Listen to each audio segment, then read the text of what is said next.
Hello and welcome to a rather experimental way of delivering a teacher training session at British Council Colombia. In this case, the session being our next instalment of our Materials Evaluation, Adaptation and Design course. As this is the first time I've used this software, Camtasia, if you're interested, the presentation might not be as smooth as it could be, and I'll be asking you for your feedback on this mode of delivery as well as the whole course in general at the end of this term. This presentation shouldn't take more than 10 minutes of your precious time, and we will be doing the following.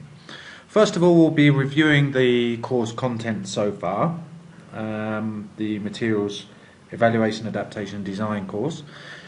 I'll be setting the final task, which will be done this term, and finally I'll be suggesting some different ways you may wish to carry out your final task.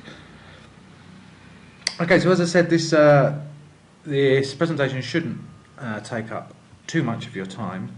I'll keep it as brief as possible. Okay, so the summary of the course so far. I don't know if you remember this far back. The first thing we did was we identified learner characteristics, and we constructed a learner profile of the typical Colombian learner. This is the starting point for most materials evaluation processes. Then we looked at institutional constraints, constraints we have to consider when designing materials, such as syllabus aims, objectives, exams, and length of courses.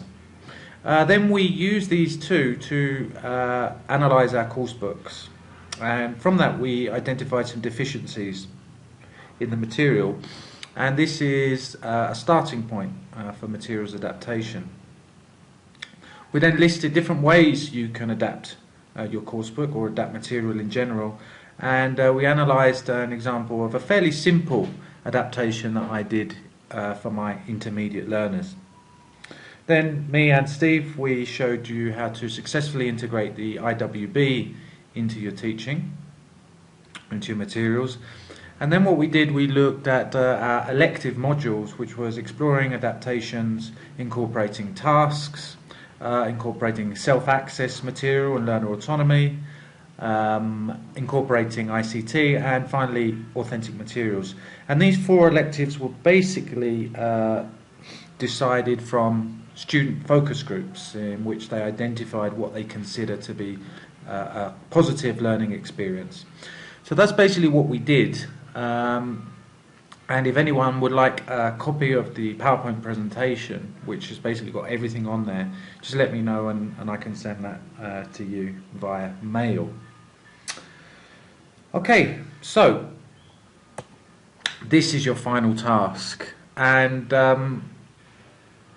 obviously in our training courses we try to keep things as practical as possible. So what I thought would be a really nice final task would be for you to design a piece of material incorporated into one of your courses, which highlights the principles of adaptation that we've looked at so far. And this will be presented to a small group of around 9 or 10 teachers in week 7. Now, the piece of material should be designed on active software, and it should highlight some of the principles of the elective that you chose last term. So perhaps principles of task-based learning, of self-access, principles of integrating ICT, or authentic materials. In your presentation you'll have 10 minutes to talk about what you adapted, so show the part of the book or the learning outcomes that you decided to design the material for.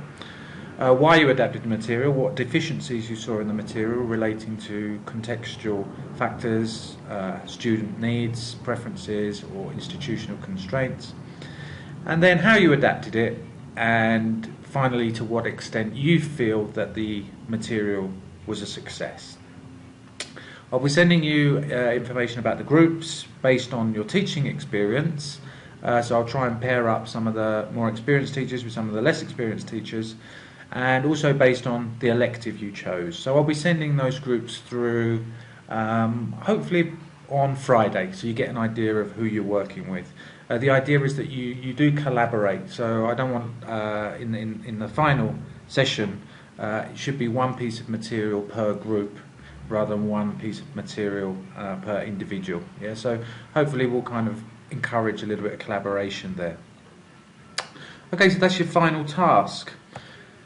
The idea of this whole cycle, just to give you a little bit of theory behind it, is the idea of the reflective practitioner, okay, which is quite commonly found in literature on teacher training. And if any of you are interested in getting into teacher training, I know a lot of you are, then this series that you can see on your screen in the bottom right is a really good series of books. There's about 7 or 8 books in the series. This one is Michael Wallace, Training Foreign Language Teachers, A Reflective Approach, which is really interesting. It basically looks at the idea of the teacher in the classroom as a reflective practitioner, and that's basically looking critically at learning that goes on in your classroom, at your own teaching and at your materials. Hopefully this kind of improves the quality of learning, quality of teaching, and just keeps you engaged. We all know if you've been teaching for a long time, it's quite easy to disengage and just go through the motions. So this is quite an interesting way of keeping teachers engaged in the teaching and learning process. The idea is that the first thing is you identify a problem, a classroom problem. In this case is material, maybe deficiencies in the material. Then you design a solution to this. In this case, your solution will be a piece of material. Then you carry out the lesson using the material, and during that you gather data. And this can be as formal or as informal as you feel you want to go into. There's quite a lot of literature that encourages a lot of scientific research, but to be honest, that's quite time-consuming and not that reliable in the classroom environment anyway. So I would try and make that as simple and as practical as possible. Then obviously you reflect and evaluate on the experiment. In this case, reflect and evaluate how successful the material was, and that will be shared in the centre collaboratively. So it's basically a cycle we all learn off each other. Fairly simple. So what does this mean for you? In terms of gathering data, what you could do, you could try some of these, you could try some peer observations. Of course, we'll cover classes, the academic management team will cover classes if you want to observe someone in your group using the material. You can do some focused self-observations, you can design observation tasks to just kind of to formalise slightly what we do naturally, which is just to kind of see how material is working with our students. So basically you could create a focused observation task. You could teach the book material if that's possible, and then teach your adapted material and make some comparisons in terms of student output. That could be one example. If you want any help with this, then I'm more than happy. Then you could create some student response questionnaires, which are really, really simple. I'll give you an example of one. This is one by Ellis. And it's just basically keeping your students involved in the learning process and the teaching process, just getting some informal feedback on how students respond to materials. So have a look at this. This is a very simple one. You can give this out at the end of the lesson just to gauge student interest. How difficult was the task? Give them a client of 1 to 5. How enjoyable did you find the task? We could give them little smiley faces, or we could give them some options. How much did the task help you learn English? You could probe there if you want to find out exactly what they learned. Was it vocabulary? Was it some grammar, pronunciation? What you might find, they might actually learn different things. Each student will learn something very, very different in the lesson. You can ask students to write down what they enjoyed about the task or the material, and write down what they didn't like or didn't enjoy about the task or material.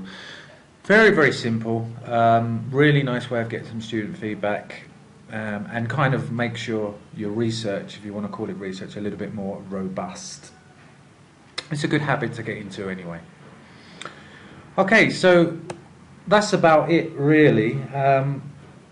The Why bother with all this? Well, these are 9 dimensions of reflective practice, and I won't go through each one. I'll just pick out a few that I find particularly interesting. I think number 3 is quite interesting. Linking theory with practice is putting theory that maybe you've learnt in the Delta or Celta and put it into practice and making your own conclusions. Related to this is number 4, questioning your own theories and beliefs about teaching and learning. And by questioning your own theories and beliefs, you can actually inform theory. You can, if you want to go into action research, you can start writing articles or delivering papers, presentations, which kind of start with questioning your own theories and beliefs, and then perhaps questioning them in relation to your own context. Another one, number 6, is really interesting. Avoids you getting stuck in a rut, trying out new strategies and ideas.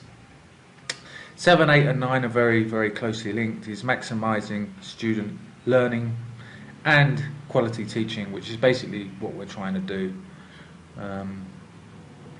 Constantly improving is the key. And as I said, it's a nice way to kind of go into the classroom with fresh eyes rather than going through the same routine. Okay, so that's about it really. Thank you for listening. Just quickly review what we've done is we've reviewed course content, we've set the final task. I'll be sending out your groups this week, and the timetable for your presentations, and we've just touched on different ways of looking at classroom research. There's there's volumes of books on classroom research.